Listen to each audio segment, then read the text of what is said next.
கிறிஸ்துவுக்குள் மிகவும் பிரியமானவர்களே, இயேசு கிறிஸ்துவின் நாமத்தில் உங்கள் யாவரையும் அன்போடு கூட நான் வாழ்த்துகிறேன்.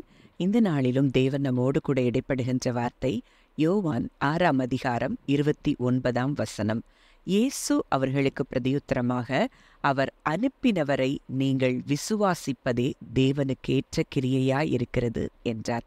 இந்த வார்த்தையின் மூலம் தேவன் இன்றைக்கு நமக்கு ஒரு ஆழமான சத்தியத்தை கற்றுக் கொடுக்க விரும்புகிறார். அதே அதிகாரத்தில் 28 அங்க ஜனங்கள் இயேசு கிட்ட வந்து அவர்கிட்ட கேட்குறாங்க, தேவனுக்கேற்ற கிரியைகளை நடப்பிக்கும்படி நாங்கள் என்ன செய்ய வேண்டும் என்றார்கள். அதாவது தேவனிடத்திலிருந்து ஆசீர்வாதங்களை பெறுவதற்கோ இல்லை அவருடைய தயவையும் கிருபையும் பெறுறதுக்கு தேவனுக்கேற்ற கிரியைகளை நாங்கள் செய்கிறதுக்கு நாங்கள் என்ன செய்யணும், எங்களுடைய ஆக்ஷன்ஸ் என்னவா இருக்கணும், எங்களுடைய வேலைகள் என்னவா இருக்கணும்னு ஆண்டவர்கிட்ட வந்து கேட்குறாங்க. அப்போ இயேசு சொல்கிறாரு, அவர் அனுப்பினவரை நீங்கள் விசுவாசிப்பதே தேவனுக்கேற்ற கிரியை. அப்போ இன்னைக்கு நம்ம செய்கிற எந்த வேலைகளினாலும் அவர் நம்மை ரட்சிக்க முடியாது, நம்மை ஆசீர்வதிக்க முடியாது. ஆனால் அவரை விசுவாசிப்பதன் மூலம் நாம் அத்தனை ஆசீர்வாதங்களையும் நன்மைகளையும் நாம் சுதந்திரித்து கொள்ள முடியும் என்பதை இந்த வார்த்தையின் மூலம் நாம் அறிந்து கொள்ளுகிறோம். அப்போ அவர் அனுப்பினவரை நீங்கள் விசுவாசிப்பது அப்படின்னா என்ன? இயேசுவை தேவனுடைய குமாரன் என்று விசுவாசிப்பது மட்டுமல்லாமல் அவருடைய ஒரு வார்த்தையும் அவருடைய வாக்குத்தத்தங்களையும் நம்ம விசுவாசிக்கிறதும், அவரை அன்றி மற்ற எல்லாம் பொய் அப்படிங்கிறத நம்ம நம்புறதும், அவருடைய வார்த்தைகளை அப்படியே விசுவாசிக்கிறதும், இதுதான் தேவனுக்கு ஏற்ற கிரியையா இருக்கிறது. இன்னைக்கு நீங்க எதை விசுவாசிக்கிறீங்க? அவர் செய்து முடித்த செயல் நமக்காக சிலுவையில் அவர் எதை செய்து முடித்திருக்கிறார் அப்படிங்கிறத நம்ம விசுவாசிக்கிறோமா? நம்முடைய வியாதிகளை சுமந்திருக்கிறார், நம்முடைய தரித்திரத்தை சுமந்திருக்கிறார். அதனால நான் வியாதியோடு இருக்கிறது தேவனுடைய சித்தம் அல்ல, நான் தரித்திரத்தில் இருக்கிறது தேவனுடைய சித்தம் இல்லை, நான் கடன்ல இருக்கிறது தேவனுடைய சித்தம் இல்லை. இப்படி எத்தனை பேர் நீங்க விசுவாசிக்கிறீங்க? இதை எப்போ நீங்க விசுவாசிக்க ஆரம்பிக்கிறீங்களோ அந்த விசுவாசம் உங்களுக்கு பலனை கொண்டு வருகிறதை நீங்கள் காண்பீர்கள். அப்போ கலாத்தியர் 3ஆம் அதிகாரம் 7, 8, 9 பார்க்கிறோம். ஆகையால் விசுவாச மார்க்கத்தார்கள் எவர்களோ அவர்களே ஆபிரகாமின் பிள்ளைகள் என்று அறிவீர்களாக. அப்போ யாரு விசுவாச மார்க்கத்தார்? அவங்க தான் ஆபிரகாமின் பிள்ளைகள். இப்போ நீங்களும் நானும் இன்றைக்கு கிறிஸ்துவை விசுவாசிக்கிறது நிமித்தம் இன்றைக்கு நாம் யாராய் மாறி இருக்கிறோம்? ஆபிரகாமின் பிள்ளைகளாய் மாற்றப்பட்டிருக்கிறோம். 8 சொல்லுது, மேலும் தேவன் விசுவாசத்தினாலே புறஜாதிகளை நீதிமான்கள் ஆக்குகிறார் என்று வேதம் உன்னாக கண்டு உனக்குள் சகல ஜாதிகளும் ஆசீர்வதிக்கப்படும் என்று ஆபிரகாமுக்கு சுவிசேஷமாய் முன்னறிவித்தது. இன்னைக்கு நீங்களும் நானும் புறஜாதி தான். ஆனா அங்கே அவருக்குள்ள ஆபிரகாமுக்குள்ள சகல ஜாதிகளும் ஆசீர்வதிக்கப்படும்னு சொன்னது நிமித்தம் இன்றைக்கு நம்ம புறஜாதிகளாகிய நாம் கிறிஸ்துவை விசுவாசித்தது நிமித்தம் நாம் நீதிமான்கள் ஆக்கப்பட்டிருக்கிறோம். இதை எத்தனை பேர் விசுவாசிக்கிறீங்க? ஐயோ, கிறிஸ்து எனக்காக மரித்து உயிர் தெழுந்தது நிமித்தம், அவருடைய இரத்தம் எனக்காக சிந்தப்பட்டது நிமித்தம் இன்றைக்கு நான் நீதிமான் ஆக்கப்பட்டிருக்கிறேன் அப்படின்னு எத்தனை பேர் விசுவாசிக்கிறீங்களோ அத்தனை பேருக்கும் நீதிமானுடைய ஆசீர்வாதங்கள் சுதந்திரமாகும்.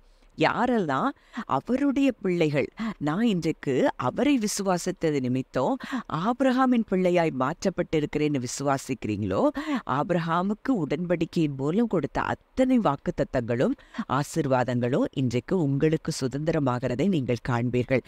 அப்போ இன்றைக்கு அவரை விசுவாசிப்பது, அவர் வார்த்தையை விசுவாசிப்பது தான் தேவனுக்கேற்ற கிரியா. அவர் வார்த்தை சொல்லுது, விசுவாசத்தினால நம்ம ஆபிரகாமின் பிள்ளைகளாய் மாற்றப்பட்டிருக்கிறோம். 9 சொல்லுது, அந்தப்படி விசுவாச மார்க்கத்தார் விசுவாசமுள்ள ஆபிரகாமுடனே ஆசீர்வதிக்கப்படுகிறார்கள். எவ்வளோ தெளிவா இந்த வார்த்தை சொல்லுது. விசுவாசமுள்ள ஆபிரகாமுடனே நம்ம ஆசீர்வதிக்கப்பட்டிருக்கிறோமா? அதே அதிகாரம் 29 அது டிபிடி வெர்ஷன்ல நான் வாசிக்கிறேன். And since you have been united to Jesus the Messiah, you are now Abraham's child and inherit all the promises of the kingdom realm.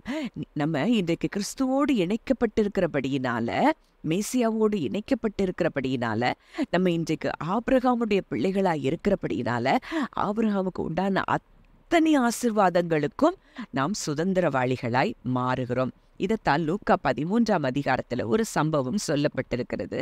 அங்கே 18 வருஷமாய் பலவீனப்படுத்துகிற ஆவியை கொண்டிருந்த ஒரு ஸ்திரீ அங்க ஜெபாலயத்துல இருக்கிறா. அவளால நிமிரக்கூடா முடியாத ஒரு கூனியாய் இருக்கிறாள். இயேசு அவளை பார்த்து தம்மிடத்துல கூப்பிட்டு, ஸ்திரீயே, உன் பலவீனத்தினின்று விடுதலையாக்கப்பட்டாய் அப்படின்னு சொல்லும்போது அந்த ஸ்திரீ அந்த ஸ்திரீயின் மேல தன் கைகளை வைக்கிறாரு.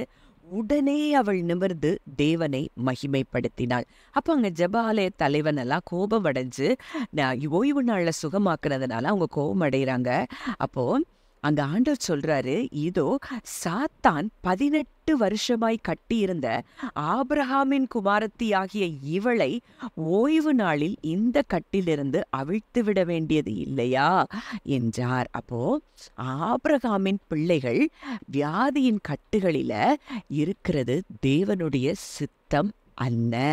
முதல்ல நம்ம தெரிஞ்சுக்கொள்ளணும், அவர் நம்முடைய வியாதிகளையும் பலவீனங்களையும் சிலுவையில் சுமந்து தீர்த்திருக்கிறார்னு 100% யாரு விசுவாசிக்கிறீங்களோ அவங்களுடைய சரீரத்துல அந்த சுகத்தை நிச்சயம் நீங்கள் பார்க்க முடியும். அப்போ இன்றைக்கு அந்த ஆபிரகாமுடைய குமாரத்திக்கு இவ்வளோ பெரிய அந்த கவனன்ட் பிளஸிங்ல சுகம் கொடுக்கப்பட்டிருக்கிறது. அப்போ இன்னைக்கு நம்ம எப்படி திங்க் பண்ணிட்டு இருக்கோம்? உலகத்துல இந்த வியாதி இருக்கு, ஐயோ இவங்க கடவுளை தேடினாங்க ஆனா அவங்களுக்கு அந்த வியாதி வந்துச்சு, அதனால எனக்கு வருமோ வந்துருச்சோ இப்படியெல்லாம் சொல்லி நீங்க நினைத்து கொண்டு இருக்கலாம். ஆனா வேதம் சொல்லுது, நீங்க விசுவாச மார்க்கத்தாராகிய ஆபிரகாமின் பிள்ளைகள். அந்த ஆபிரகாமின் பிள்ளைகளுக்கு சுகம் என்பது அது நம்முடைய பர்த் ரைட்டா இருக்கிறத நம்ம பார்க்கிறோம். அடுத்ததா நம்ம பார்க்கும்போது அங்க அந்த லூக்கா 13 அந்த 10 முதல் 16 வசனங்களை நீங்க நல்லா தியானித்து பாருங்க. அங்க நமக்கு என்ன கொடுக்கப்பட்டிருக்கிறது? உரிமை கொடுக்கப்பட்டிருக்கிறது. அங்கே விடுதலை நமக்கு உரிமையாகிறது. அது வியாதியில இருந்தனாலும் சரி, என்ன போராட்டங்களினாலும் சரி, அங்கே தேவன் நமக்கு விடுதலையை கொடுக்கிற ஒரு இடத்துக்குள்ளதான் நம்ம இருக்கிறோம். ஏன்னா நம்ம ஆபிரகாமின் உடன்படிக்கையின் ஆசீர்வாதங்களுக்கு சுதந்திரவாளிகளாய் நாம் இருக்கிறோம். அங்க பார்க்கிறோம், ஆதியாகமம் 12 நம்ம பார்க்கிறோம், ஆபிரகாமுக்கு ஆசீர்வதிக்கிறாரு. நான் உன்னை பெரிய ஜாதியாக்கி உன்னை ஆசீர்வதித்து உன் பேரை பெருமைப்படுத்துவேன், நீ ஆசீர்வாதமாய் இருப்பார், உன்னை ஆசீர்வதிக்கிறவர்களை ஆசீர்வதிப்பேன், உன்னை சபிக்கிறவனை சபிப்பேன், பூமியில் உள்ள வம்சங்கள் எல்லாம் உனக்குள் ஆசீர்வதிக்கப்படும் அப்படின்னு சொல்லி ஆசீர்வதிக்கிறாரு. அங்க என்ன நடக்குது? ஆதியாகமம் 13:2 நம்ம பார்க்கிறோம், ஆபிரகாம் மிருக ஜீவன்களும் வெள்ளியும் பொன்னுமான ஆஸ்திகளை உடைய சீமானாய் இருந்தான். ஆதியாகமம் 24:35 பார்க்கிறோம், எலியேசர் சொல்றாரு, கர்த்தர் என் எஜமானை மிகவும் ஆசீர்வதித்திருக்கிறார், அவர் சீமானாய் இருக்கிறார், கர்த்தர் அவருக்கு ஆடுபாடுகளையும் வெள்ளியையும் பொன்னையும் வேலைக்காரர்களையும் ஒட்டகங்களையும் கழுதைகளையும் கொடுத்திருக்கிறார். அப்போ இந்த ஆபிரகாமுக்கு தேவன் சொன்ன வார்த்தையின்படி அவர் எப்படி ஆசீர்வதித்திருக்கிறாரோ, இங்க யாரெல்லாம் இந்த வார்த்தையை விசுவாசிக்கிறீங்களோ அவங்க அனைவருக்கும் இந்த ஆசீர்வாதங்கள், சுகம், ஆசீர்வாத செழிப்பு, அந்த கடன்ல இருக்க வேண்டிய அவசியம் உங்களுக்கு இல்லை. இந்த வார்த்தையை அப்படியே விசுவாசிக்கிறது தான் தேவனுக்கு ஏற்ற கிரியையா இருக்கிறது. ஆசீர்வதிக்கிறவர்கள் நிச்சயமா இந்த ஆசீர்வாதங்களை சுதந்திரித்துக் கொள்வீர்கள். நீங்களும் உங்க பிள்ளைகளுக்கும் நிச்சயம் இந்த ஆசீர்வாதம் உங்களுக்குரியது. அதை உரிமை பாராட்டுங்கள்.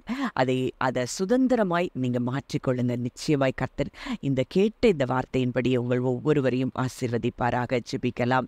நல்ல தகப்பனை, நன்றியோடு துதிக்கிறோம், ஸ்தோத்திரிக்கிறோம். அப்பா, உம்மை விசுவாசிப்பதே தேவனுக்கு ஏற்ற கிரியையா இருக்கிறது இன்றைக்கு நாங்கள் கற்றுக்கொண்டோம். தகப்பனே, ஆண்டவரே, உங்க அன்பையும் உங்க வல்லமையும், ஆண்டவரே, நீர் ஆபிரகாமுக்கு கொடுத்திருக்கிற ஆசீர்வாதங்களையும் அப்பா எல்லா வாக்கு தத்தங்களையும் ஆண்டவரை விசுவாசித்து இன்றைக்கு நாங்கள் அதை சுதந்திரமாக்கி கொள்ளுகிறோம். ஆபிரகாமுக்கு உண்டான அத்தனை ஆசீர்வாதங்களும், சுகமும், ஆசீர்வாத செழிப்பு, சந்தோஷம், சமாதானம் எல்லாம் உடைய பிள்ளைகளாகிய ஆபிரகாமின் பிள்ளைகளுக்கு உண்டாவதாக என்று சொல்லி மனதார நான் ஆசீர்வதித்து ஜெபிக்கிறேன். இயேசுவின் மூலம் கேட்கிறோம் ஜீவனுள்ள நல்ல பிதாவே, ஆமென்.